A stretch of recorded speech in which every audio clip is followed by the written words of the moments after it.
छोटा राजन कोई ऐसा वैसा डॉन नहीं था। उसने अंडरवर्ल्ड के बेताज बादशाह दाऊद इब्राहिम से पंगा ले लिया था।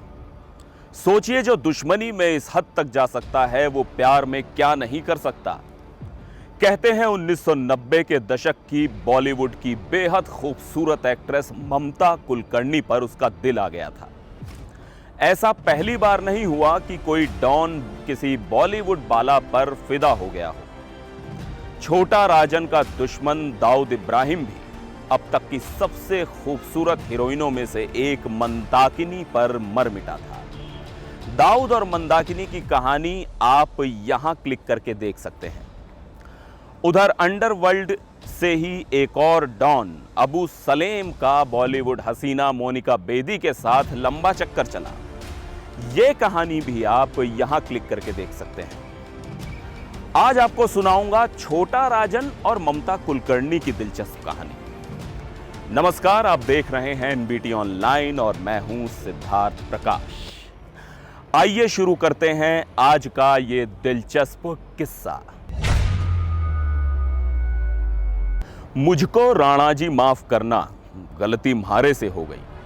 साल 1995 में आई फिल्म करण अर्जुन के इस गाने ने तहलका मचा दिया था। इस फिल्म में बॉलीवुड के दो सुपरस्टार थे, सलमान खान और शाहरुख खान। उनके अपोजिट थी ममता कुलकर्णी और काजोल। उसी साल बॉलीवुड के तीसरे बड़े खान यानी आमिर खान के साथ भी ममता की फिल्म रिलीज हुई थी। फिल्म का नाम था बाजी। ममता कुलकर्णी के फिल्मी करियर की शुरुआत 1991 में मेरा दिल तेरे लिए नाम की मूवी से हुई। एक साल बाद 1993 में उन्हें दबंग स्टार राजकुमार के साथ फिल्म तिरंगा में काम करने का मौका मिला। इसमें ममता का रोल छोटा था, लेकिन फिल्म सुपरहिट हुई। उसके बाद तो ममता कुलकर्णी बॉलीवुड पर छा गई। उसी साल उनकी 4 और फिल्में आईं। फिर अगले साल 1994 में 5, 1995 में 6, 1996 में 3, 1997 में 1, 1998 में 4 और फिर 2001 में आखिरी फिल्म छुपा रुस्तम आई। आप कहेंगे कि 1996 के बाद से ममता को कम फिल्में क्यों मिलने लगी? नहीं, ऐसा नहीं था। ममता को फिल्म ऑफर करने वाले डायरेक्टरों की कमी तो नहीं थी, लेकिन जब ममता मशहूर हो गई तो खुद ही फिल्में छांटने लगी और एक वक्त ऐसा आया कि उन्हें रिजेक्शन क्वीन कहा जाने लगा। वो साल 1993 था जब ममता कुलकर्णी युवा धड़कनों पर राज करने लगी। स्टार डस्ट मैगजीन के लिए ममता ने जो फोटो शूट करवाया, उससे उन्हें रातों रात हुस्न की मलिका का खिताब मिल गया। ममता की वो तस्वीर उस वक्त के लिहाज से काफी बोल्ड थी। उस वक्त क्लीवेज दिखाना वाकई हौसले का काम माना जाता था और ममता तो स्टार डस्ट के लिए टॉपलेस हो गई थी। नीचे जीन का बटन भी खुला हुआ। इस तस्वीर ने सनसनी मचा दी। नतीजा यह हुआ कि 20 रुपए की मैगजीन 100 रुपए में बिकी। ममता की वो तस्वीर खींचने वाले फोटोग्राफर जयेश सेठ ने साल 2015 में इस बारे में मीडिया से डिटेल में बात की। उन्होंने बताया कि स्टार डस्ट ने उस साल टॉपलेस फोटोशूट के लिए कई एक्ट्रेसेस से संपर्क किया, लेकिन कोई राजी नहीं हुई। माधुरी दीक्षित और जूही चावला जैसी फेमस हीरोइनों ने तो सीधा इनकार कर दिया। ममता ने जब बॉलीवुड में अपना कदम ही रखा था और वो पांव जमाने की फिराक में थी, उनको जब स्टार डस्ट का ऑफर मिला तो पहले खुशी से हैरान हो गई, लेकिन जब टॉपलेस होने की शर्त रखी गई तो वो स्तब्ध हो गई। बकौल जयेश, ममता ये सुनकर नर्वस थी। फिर उन्होंने ये कहते हुए कुछ वक्त मांगा कि अगर उनकी तस्वीर हिट हुई तब तो ठीक, वरना घर और फिल्म इंडस्ट्री दोनों से निकाली जा सकती हैं।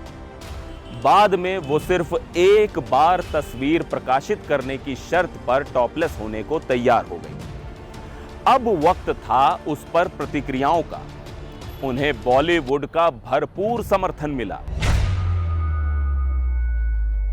कहा जाता है कि इस टॉपलेस तस्वीर ने सिर्फ देश के आम युवाओं को ही नहीं, उस वक्त के अंडरवर्ल्ड डॉन छोटा राजन के दिल को भी छलनी कर दिया। फिर छोटा राजन की कुलकर्णी पर ऐसी ममता हुई कि उनके सामने फिल्मों की झड़ी लग गई। कहा जाता है कि 1980 से 1990 के दशक में छोटा राजन का बॉलीवुड इंडस्ट्री में ऐसा खौफ था कि उसके इशारे पर फिल्मों में हीरो हीरोइनों को रोल मिलता था और छीन भी लिया जाता था। 1998 में आई फिल्म चाइना गेट को लेकर एक किस्सा आम है। कहा जाता है कि फिल्म के डायरेक्टर राजकुमार संतोषी आधी फिल्म में ही ममता से नाराज हो गए थे। उन्हें लगता था कि ममता कुलकर्णी अपने व्यवहार में पर्याप्त रूप से मैच्योर नहीं है। खबरों के मुताबिक संतोषी ने ममता को बीच फिल्म से ही हटा दिया था। जब यह बात छोटा राजन को पता चली तो उसने राजकुमार संतोषी को ममता को तुरंत वापस लेने का फरमान सुना दिया। आखिर संतोषी की हिम्मत कहां थी कि वो छोटा राजन को ना कह सकें। ममता कुलकर्णी दोबारा अपनी भूमिका में आ गईं और उन्होंने फिल्म पूरी की। ममता कुलकर्णी और छोटा राजन के प्रेम प्रसंग के बहुत ज्यादा किस्से तो सार्वजनिक नहीं हुए, लेकिन इस बात से इनकार नहीं किया जा सकता है कि दोनों के बीच संबंध तो थे। आखिरकार जांच एजेंसियों के कश्ते शिकंजे ने छोटा राजन को भारत छोड़कर भागने पर मजबूर कर दिया। इस वजह से ममता के साथ उसके रिश्ते भी कमजोर पड़ गए और दोनों में दूरियां हो गई। छोटा राजन पर 70 से ज्यादा मामले दर्ज हैं। उसके खिलाफ स्मगलिंग, मर्डर के साथ साथ मकोका, पोटा और आर्म्स एक्ट के तहत संगीन मुकदमे हैं। कहा जाता है कि अयोध्या में बाबरी मस्जिद का ढांचा गिराए जाने के बाद दाऊद ने बदला लेने के लिए 1993 में सिलसिलेवार बम धमाकों से मुंबई को दहला दिया। जब जांच एजेंसियों ने मुंबई सीरियल ब्लास्ट केस में दाऊद इब्राहिम को मुख्य आरोपी बनाया तो छोटा राजन ने अपना रास्ता अलग कर लिया। फिर दोनों एक दूसरे के जानी दुश्मन बन गए। 25 अक्टूबर 2015 को इंडोनेशिया के बाली में राजन गिरफ्तार हुआ तो दाऊद के गुर्गे छोटा शकील ने दावा किया कि राजन की गिरफ्तारी में दाऊद का हाथ है। खैर, 6 नवंबर 2015 को छोटा राजन को भारत लाया गया। कहते हैं कि छोटा राजन भी चाहता था कि वो भारत आ जाए ताकि दाऊद के गुर्गों से उसकी जान बच जाए। शायद इसी वजह से प्लेन से उतरते ही उसने जमीन को चूमा था। बहरहाल, छोटा राजन से दूरी के बाद ममता कुलकर्णी ड्रग स्मगलर विजयगिरी आनंदगिरी गोस्वामी उर्फ विक्की के संपर्क में आ गई। विक्की गोस्वामी और कोई नहीं, छोटा राजन का ही आदमी था। छोटा राजन 1988 में ही भारत से भागकर दुबई चला गया था। तब से उसका धंधा संभालने वालों में एक नाम विक्की गोस्वामी का भी था। कहा जाता है कि विक्की का रुतबा भी कम नहीं था। मुंबई फिल्म इंडस्ट्री उसके इशारे पर नाचा करती थी। पूरे मुंबई में विक्की जैसा ड्रग सप्लायर कोई नहीं था। इधर ममता का बॉलीवुड करियर भी ढलान पर आ रहा था। फिर वो विक्की के संपर्क में आ गई। पता चला कि वो विक्की के साथ केन्या में रहने लगी। 1993 में अपनी बोल्ड तस्वीर से सनसनी मचाने वाली ममता ने फिर एक बार अपनी तस्वीर से ही चौंकाया। इस बार पूरे कपड़ों में और ललाट पर तिलक था। बॉलीवुड की वो हॉट हसीना अब सन्यासिन बन चुकी थी। 2013 में उनकी ऑटोबायोग्राफी ऑफ एन योगिनी नाम से आत्मकथा भी आई। ममता कुलकर्णी ने तब कहा था, कुछ लोग दुनिया के कामों के लिए पैदा होते हैं जबकि कुछ ईश्वर के लिए पैदा होते हैं। मैं भी ईश्वर के लिए पैदा हुई।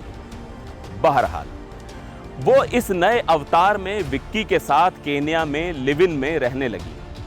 कहा जाता है कि दोनों ने शादी भी कर ली।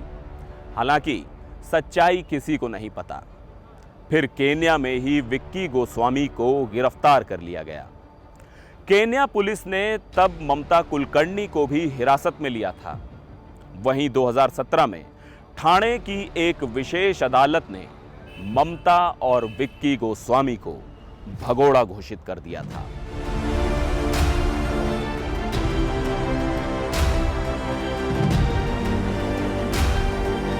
आज के लिए बस इतना ही। फिलहाल के लिए मुझे दीजिए इजाजत। नमस्कार।